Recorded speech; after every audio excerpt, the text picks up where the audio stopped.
What's going on, everybody? TaylorMade Hoops live and direct. Come join you once again on TaylorMade Hoops Coach's Corner.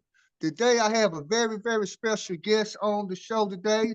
I have Coach Al Johnson with Al Johnson Sports Management coming on today. How you doing today, Coach? Man, I'm doing good, man. Anytime I get to talk to you, Ed, it's always a blessing. Oh yeah, man. We ain't gonna get it. We ain't gonna get into all, man, how we know each other all day, because we'll be talking all day. We'll do that at the end, Al.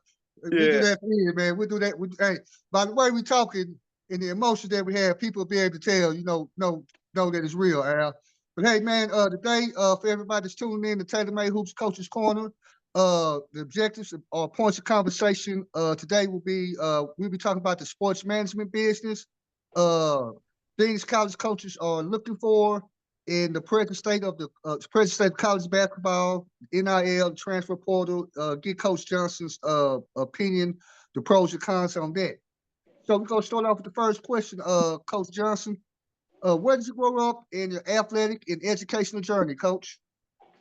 Man, my journey's been real interesting, man. So I'm a kind of been around everywhere. So I've got ties in Oklahoma, Texas. Actually really learned how to play basketball in DC through my older cousins. So that's a little bit about how my journey started. My older cousin, a guy named Leroy Allen, is a guy that really taught me the game. Played at DeMatha, played at Hofstra. So he's, probably about 12, 13 years older than me. So he's the one that really taught me a lot about basketball and really kind of was like my first coach, my first teacher. Okay. So what you say out, man? Hey, you like a gumbo. You from many places, Yeah. like you say, DC. All right. Now that's one thing I know. No, all these years knowing you, Al. That you okay? I didn't know you had DC connections, man. Okay. Hey, you're a very interesting individual, Al. Very interesting, my man.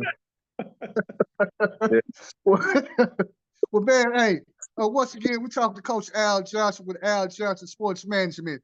Coach, let me ask this, Coach, when did you realize that you wanted to be a coach? I always thought I was going to go into the coaching profession. That was so like outside of like my immediate family with my mom and my dad.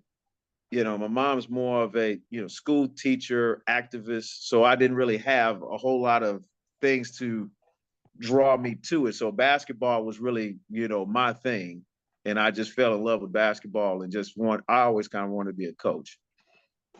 Okay. All right, Coach. Well, let me ask this, Coach. How many years did you coach? And tell us, where did you coach at, Coach Johnson? So overall, probably got like 12, 13 years. So my first job was at Douglas High School in Oklahoma City. So I was there, fresh out of Langston, just just eager and ready to learn. And so I went from there to John Marshall. No, went from there, went to Moore High School. And then I was at Moore, then I was at John Marshall, then I was at NEO, JUCO. Then I ended up being at Bartlesville, and then I ended up getting on at Texas A&M after that. Okay. All right, no doubt about that, man. Well, let me ask this, Al, man. Who influenced you the most as a coach and also in business? Yeah. No, that's a great question. It's a unique situation there, Ed. So it's not necessarily one person because all these people played a pivotal role in my life in different stages. I'd had to get a lot of credit to my high school coach, God rest his soul, Ted Yance at Ardmore High School. We won back-to-back state championships in the 90s. He kind of set a culture of we had to play as a team. Everybody had to know a role, defensive minded guy. So it made my life a lot easier once I got to college at Langston because I kind of understood how the game was supposed to be played, how things was valued. And that foundation was started by Ted Yance when I was in high school.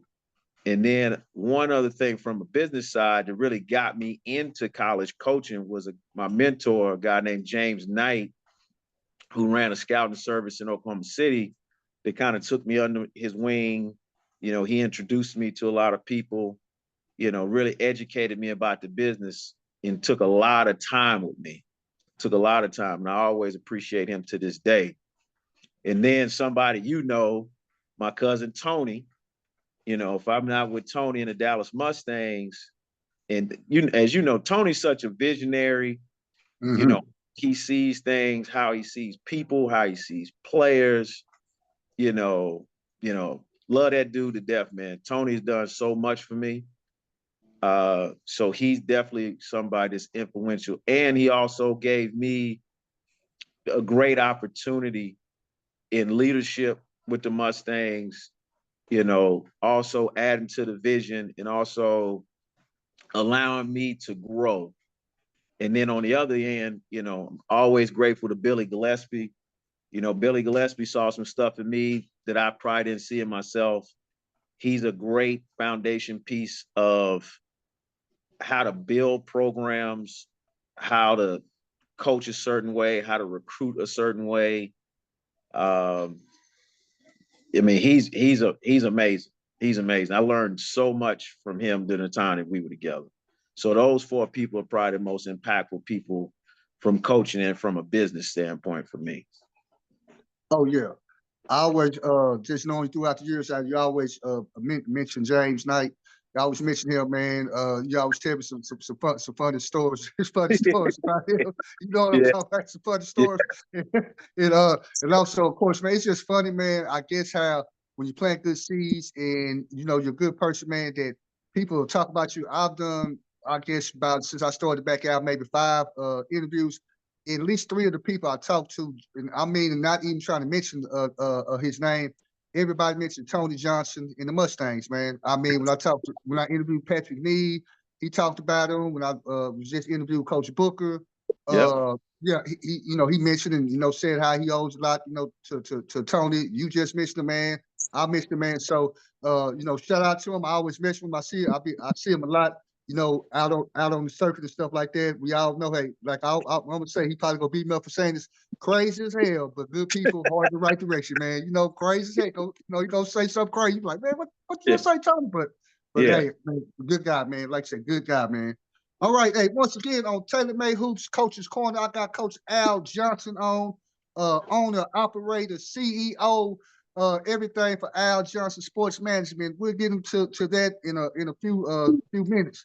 All right, Coach. Let me ask you this, Coach. Matter of fact, I'm sorry. I'm gonna ask you about that now. What is Al Johnson Sports Management, and why did you start this business, Coach? So I originally started a business to deal with pro athletes. Like I had several former players that were going to play professional that I was really close with, that kind of needed some guidance in the process, and started wanting to ask for my help from that situation. So that's initially why I started, to basically kind of help guys find agents, kind of help them manage the day-to-day, just try to keep them on the right path with different things from that standpoint, handling professional business, being the no guy that's got to talk to the family. When you start wanting more money than the kids may actually have. So I'm like the no guy. But then the lockout hit in 2011. And so everybody was kind of in limbo. Okay. And what I saw just from coaching at A&M and then just kind of understanding recruiting in Texas, I saw a void to where there's a lot of really good players out here. And there's nobody that's actually not necessarily advocating for them, but can actually educate them on what the process is, no matter what situation they're in. So I looked at it from that standpoint. And then in my Rolodex, just like you, I'd probably say 95% of people I'm talking to is college coaches. And so I just started putting 2 and 2 together. And I said, okay, I think I can kind of help people in this situation, not knowing what the professional side is going to look like. Okay. And so the more that I delved into that, it's such a huge market because there's a lot of parents that don't actually know. And then there's a lot of kids that can really play. And compared to when we came out in the 90s, I mean, there's more opportunity for kids to play than more before. Because like I always try to tell a lot of these parents that around our age, I mean, to be known, I mean, it was a very exclusiveness about recruiting, AAU. There weren't the same opportunities as guys like this, like, because you and I didn't have no mixtapes. No.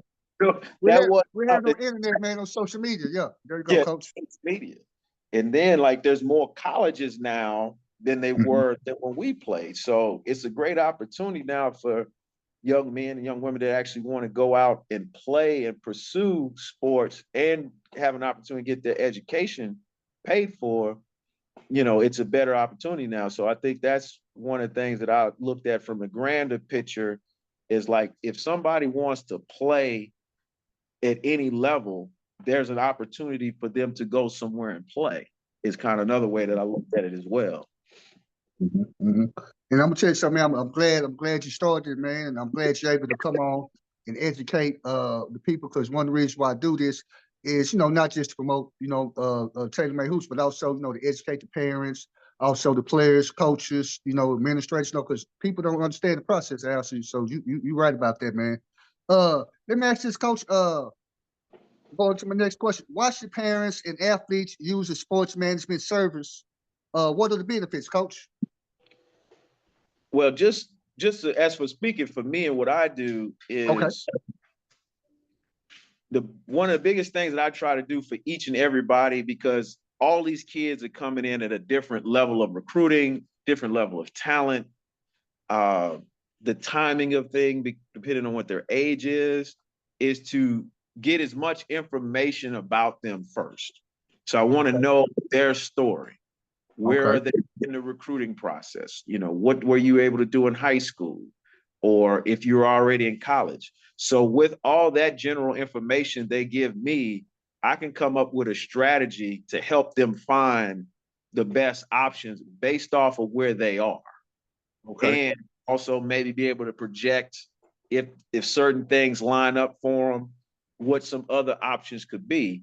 Or if I have parents that have, or even parents or players with certain expectations, then there's a lot of different ways that I can come up with a strategy to get you the options of what you actually want, by the same time being very blunt and honest with you about the process. Because I want to be transparent with these parents, because it's a situation at times they have an expectation that might not be the reality of where they are, their child is as a player. And there's so many other factors that go into recruiting now, because what we'll talk about later with the portal, and how it really affects guys that aren't in high school or are not necessarily top 50 guys in the country or top 50 guys in the state. So there's different ways to help those kids that may be under the radar or may not be getting as much information from that standpoint. And I try to use my connections to try to help place these kids in the best situations possible, so they actually know what the options are that are available to them. Because there's some kids that have no idea about where they actually can go, because they may be stuck on, one certain specific level. But there's a lot of different ways to go to school, get an education, and get a degree. Oh yeah. And that's one thing the parents understand. One of the things I just want to kind of piggyback on or touch on what you said, Coach. A great point that you made is that a lot of times parents and all the student athlete has a certain expectation that may not be the reality of things. So I'm just not putting words in your mouth, but I assume that's probably one of your toughest jobs, is being, transparent with parents and the kid, because I know that you are, because unlike, some people would have, you really care about kids, really want the best for kids. So you're just not gonna, take people money or what have you. So you're one of them guys that let a kid know he may think he's Division II, but Al Johnson will tell him straight up, hey, you might tell him in a nice way, but hey, man, they may not be the best option for you, what have you. So I'm glad, man, you're around. You got guys, that, like you say, man, keep, like as kids say, keep 100 with the parents, man, and the players. Yeah. I would say, Ed, I spend most of my days setting expectations. So they tell me kind of where they are, and then I tell them the reality of like where you are at this point in time. This is kind of what it's going to look like based on the market. And that's Okay. the one thing that guys like you and I have.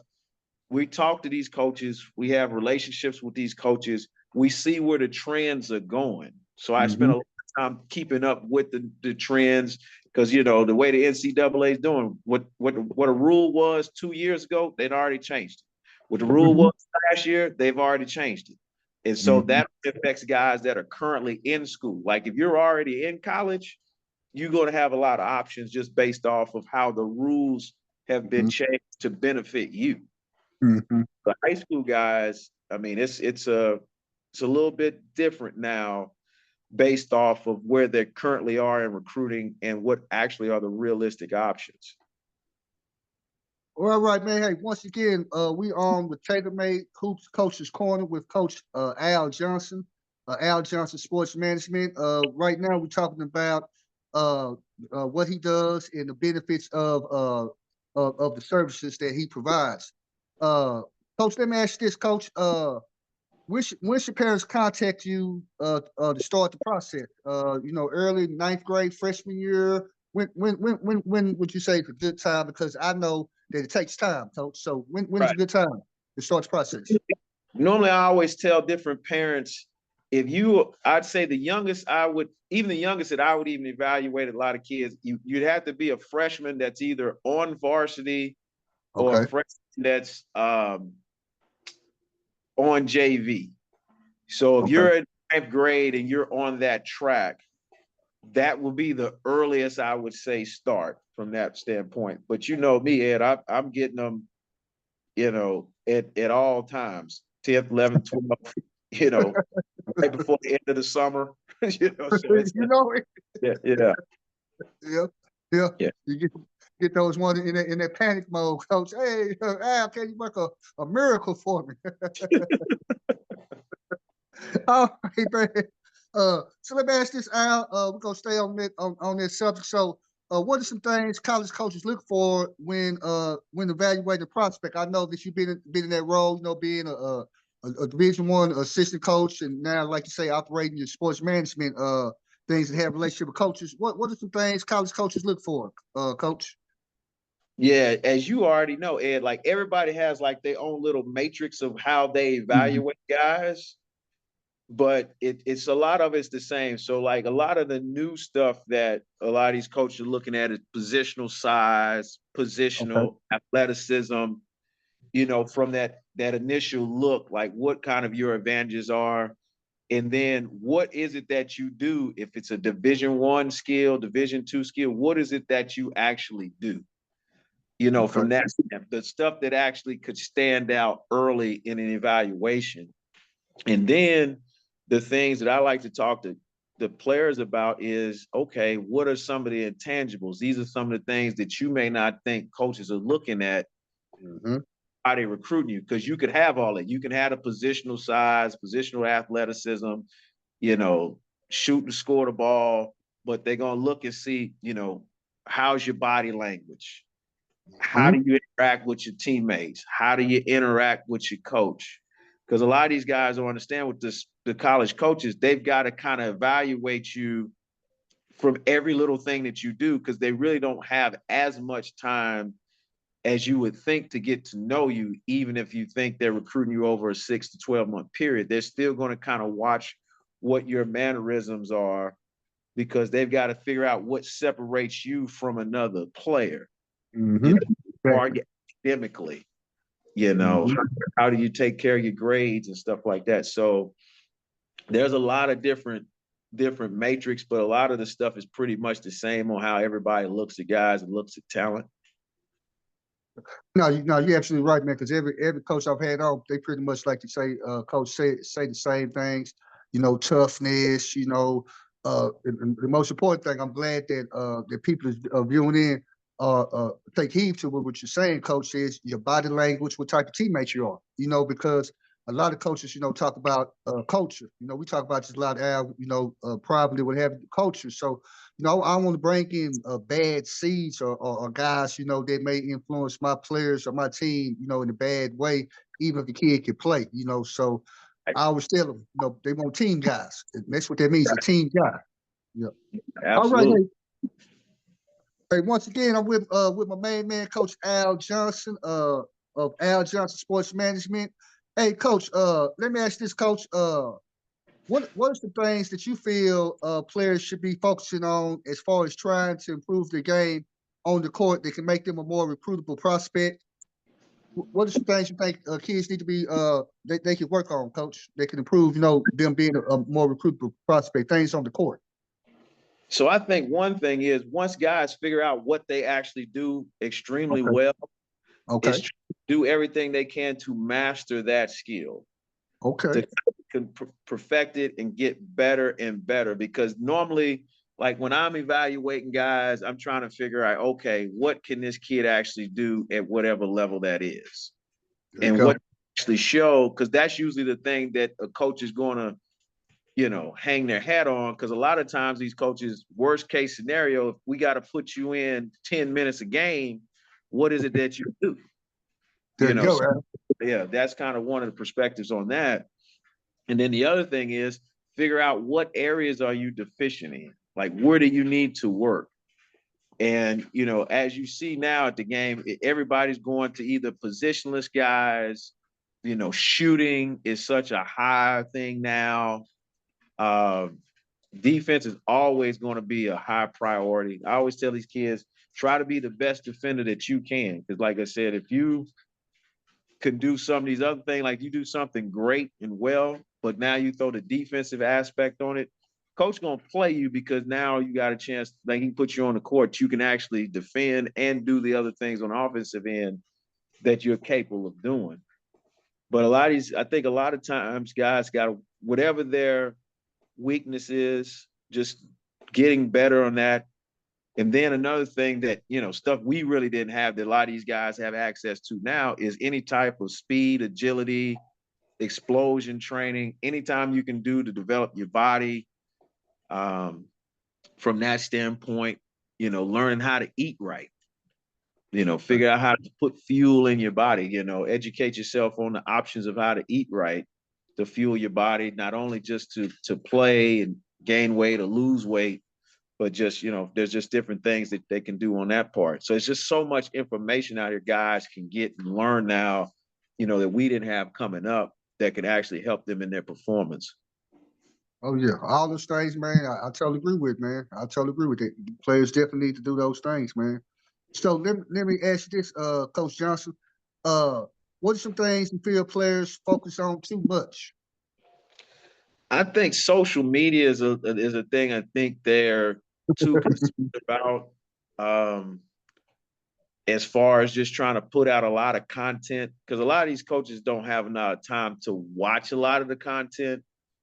And then another part of it is, even with the content that you're putting out there, is it everything that's in your best interest at times? From that standpoint, don't get me wrong. I think the social media aspects are good, but I think there needs to be, more understanding of what the coaches actually would want to What they see. want to see.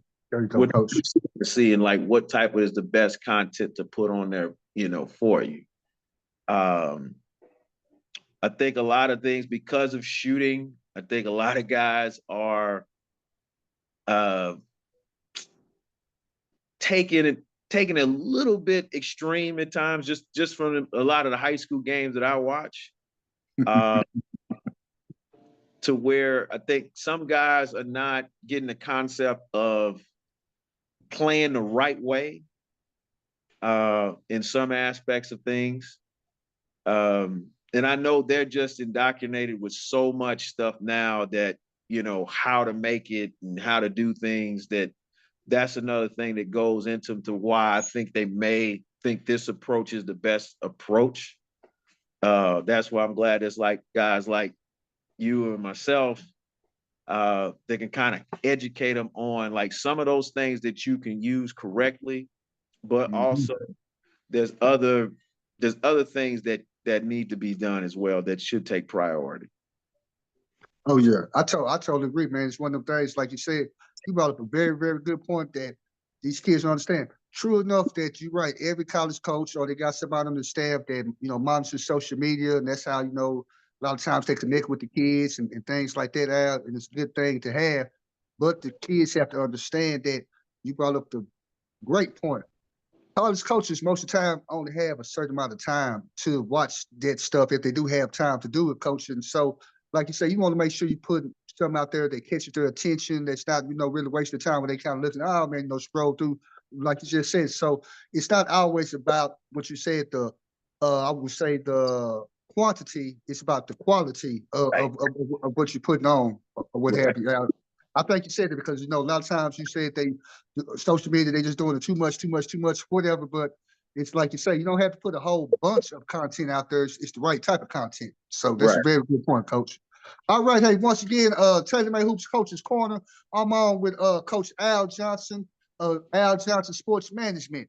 Hey, Coach, the question that, hey, man, I'm not gonna lie, man, ever since I knew you were coming on, I said, I gotta talk to my guy about this here. Tell me, Coach, the present state of college basketball, the NIL, the transfer portal, tell me the pros and cons of that. We can start with the NIL, Coach. What do you feel are the pros and cons of the NIL, Coach, in the present state of college basketball? I like the idea that these guys can actually monetize off of, their name, image, and likeness, and the schools and other people can actually compensate these guys or give them stuff because it is so much money in college sports now. It is crazy the money. And these guys that work hard, guys and girls that work really extremely hard, they should benefit from their efforts and their hard work from that standpoint. It's just now it's a real arms race on the other side of it. What schools can actually have the budget to pay certain guys, and like, who do you actually pay? Like, I know in the beginning a little of it was, are you going to pay the incoming freshmen more than guys that are already been established, that's already on your roster? Like the challenge that these coaches have now, and just talking to them, it's definitely like the NBA. They're going to have salary caps and salary budgets on, who they're going to go after. And, and they're going to have their own matrix on how they, divvy up, the assets, the money for the assets that they're trying to get as far as the players. And then it's like what the other schools do that don't have big NIL deals. How do they best find players? Because what we're seeing now, and it go back to when we get to the portal, it's like, you can be a guy at a D3, D2, play well, somebody's going to, you're going to get a chance to be a free agent, and everybody's going to compensate from that level. And now all these other schools have to replace all these kids, their best kids that may have left. So, the revolving door aspect of the NIL is going to be interesting. So I don't know if they're going to get to the point where they regulate it to an extent. But I'm definitely happy for the players to actually get a chance, because some of these players, this might be the best time for them to get themselves started in life, because they may not be in the NBA. They may not get a chance to go these. So, this is for them to actually maximize their value now to help them over long term in life. So that's something that I like that a lot of these guys actually have, depending on the schools they go to, obviously. Oh no. And I like the point that you made, Coach, about the guys who, like you say back in that day, who nothing wrong with the coach who were just great college players, might be, tournament heroes type of guys that they probably, weren't gonna play past college, but most of the time, winning the business or whatever, had successful things in life happen for them.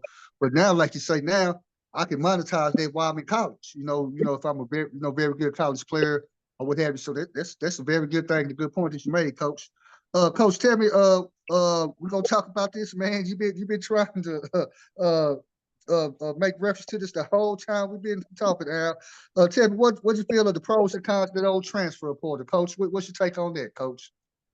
Well, I think obviously I think it's fair to allow players to be able to move and transfer and be able to play right away. Because that was something, if they were regular students, it's not a big deal. You know, regular students can go to wherever they want to go to school and not necessarily have any restrictions. So I think it's a good thing that they do have the power of freedom to make their own decisions on where they want to go, you know, regardless of the situation. But, you know, on the con side, it, you know, well, it could be a pro depending on what coaching staff you are. So, I mean, it's constant movement that we're having, because I was talking to somebody the other day, and I'm looking at the first year when I was at A&M where they allowed grad transfers to play immediately. Okay. And so back, the date may be wrong. So it was either 2008, I think. It might have been 150 kids in the transfer portal. And when you look up to 2024, it's 3,000. So, I mean, so sheer numbers of guys that are leaving, you know, that's almost every team is almost losing 2.3 guys, or over 3%, or three players extra a year almost. I mean, it is something to really try to get a handle on how you do. But then you have different colleges that are winning with this formula, and you know it's a copycat. Yeah. So if they winning with it, somebody else is going to try it too. You know, from that standpoint, I think another part of the cons is I think a lot of these kids are not getting enough of the right information. And so now for the one kids that go in the portal that may not have an option to come back to the school that they're they may not have the right information. Because like we were talking about before, even with the 3,000 kids that were in the portal, I saw a statistic a couple of weeks ago, there's still like almost 1,200 kids still unsigned that were in the portal. You know, and that's where it becomes an arm race, where I'm talking to especially high school parents, because the coaches are going to start looking at the portal kids before they start really looking at, you know, unsigned seniors, especially now since the college coaches have gone to the route to where they got rid of the whole April period. So March, April is all portal recruiting now. That's what it's for. There you go.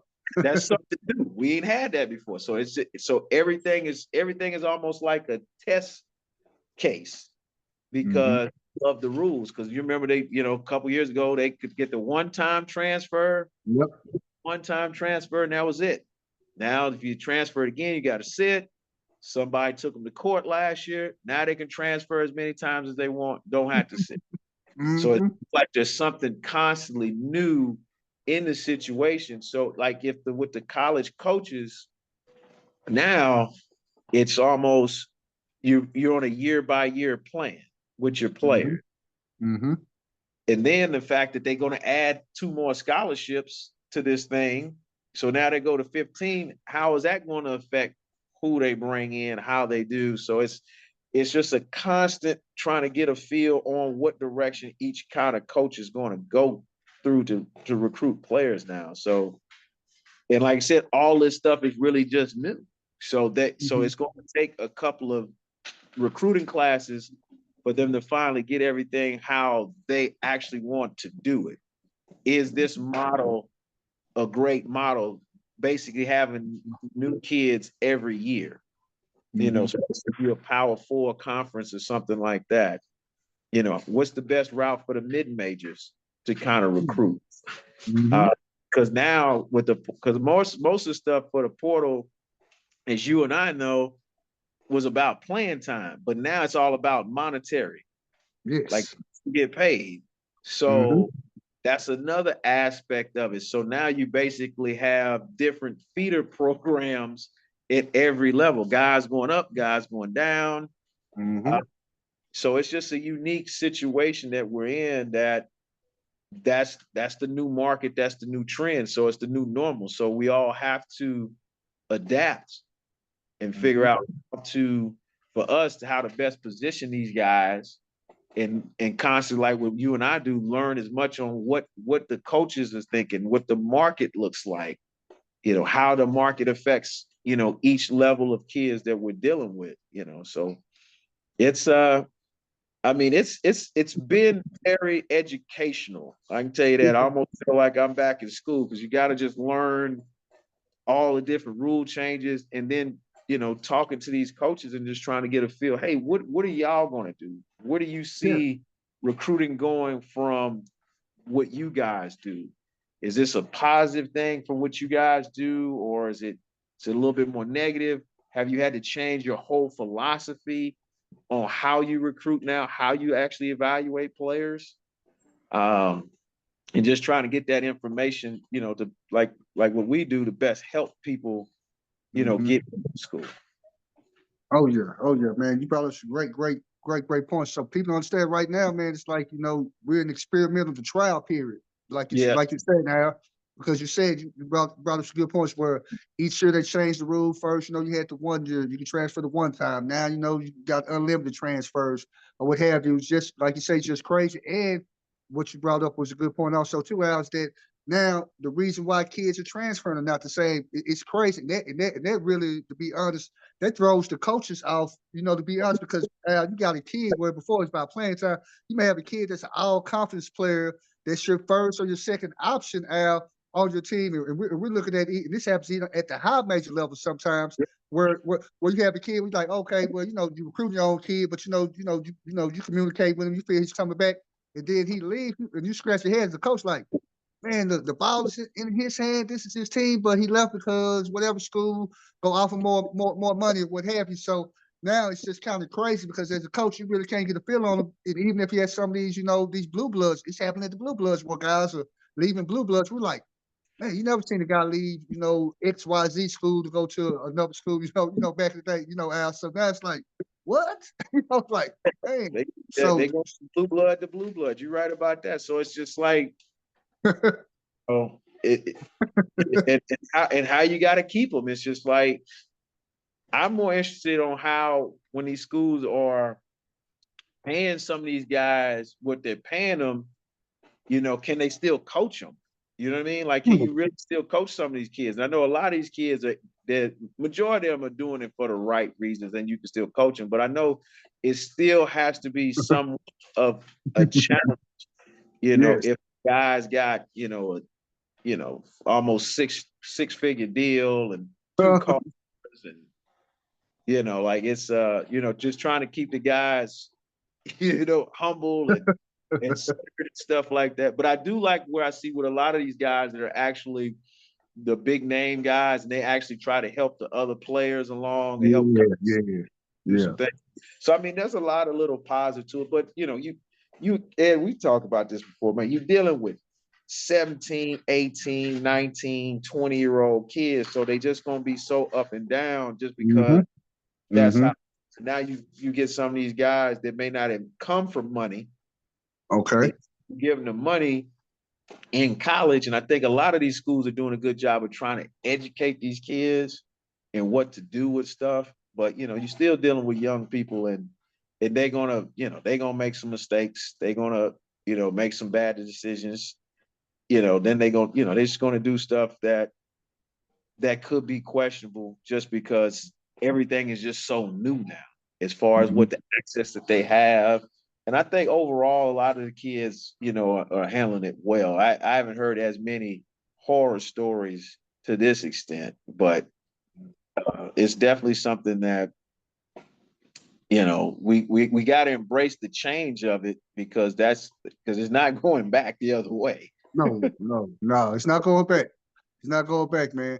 And so something you said, Coach, man, is that Coach Sean Woods, man, when I was interviewing him, he brought up this point, and also Patrick Needham. He was like, man, it's like you said, the coaching part, man. He said, man, it's kind of got to be hard to coach those guys because now you really can't, in his opinion, so you really can't coach them maybe how you want to, or get up in them how you want to, because these kids, we know this, Al, and we don't want to offend anybody about saying this, but we know that these guys are not just cut from the same cloth as we were.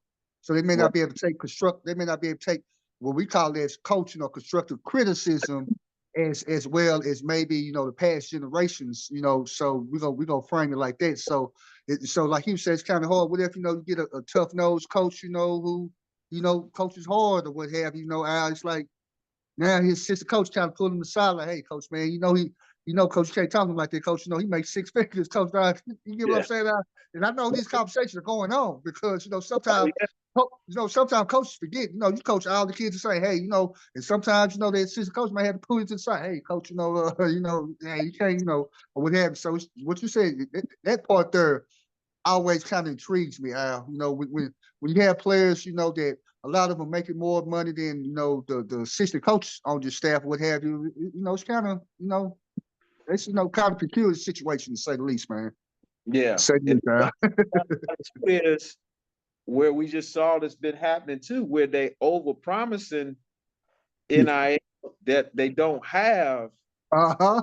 And now that also brings friction too Yeah. on both sides, because somewhere where, you may have offered a kid a certain amount and he's not performing up to the deal, There you go. or, you told the kid you're going to bring him so much money in or whatever it is in, and they didn't look at whatever the fine print was or things wasn't, talked through, but now Mhm.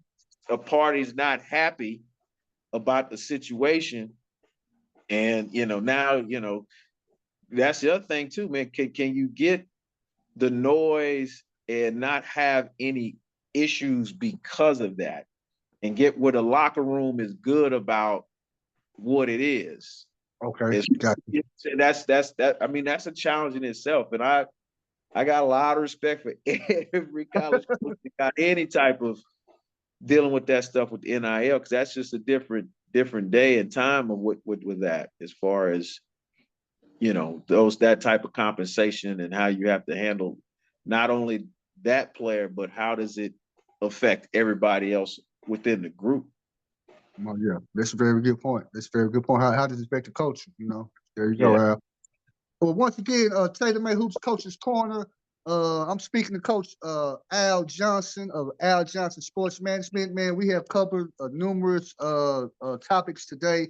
Man, we've just been having a good time just hanging out, man. That's what we do on Coach's Corner. Just hang out and talk, man. Talk basketball. Hey, Coach, last question, man. I'm gonna get you out of here, man.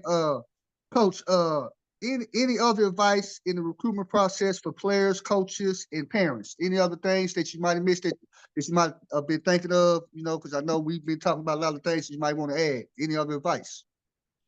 I think they all need to make sure, especially the players and the parents, try to get as much information as they Okay. can. Okay. Just educating themselves. Um, you know, if there's not people like us that they can talk to directly, just trying to figure out how to get the best information about the process. Because I think the more that parents just get informed about just recruiting, I think it can help them. Now, the hard part, I think, for parents is to be objective about where their child is as a player, Mm-hmm. and having those hard conversations. Um, that's the one thing that I can just really, watch and understand how your child is, and make an honest assessment. And the best way to do that is just getting enough information kind of to see where things are, or be able to find people like us that will shoot them straight about, to get a real evaluation, a very non-biased evaluation on what we think or what somebody else thinks that has like the eye of us from that standpoint. Yeah. Man, very, very good points, man. Hey, Coach, man, I definitely appreciate you coming on, man. You know, like I told you, thought I forgot, man. I got to give you your props and let everybody know what you mean to me.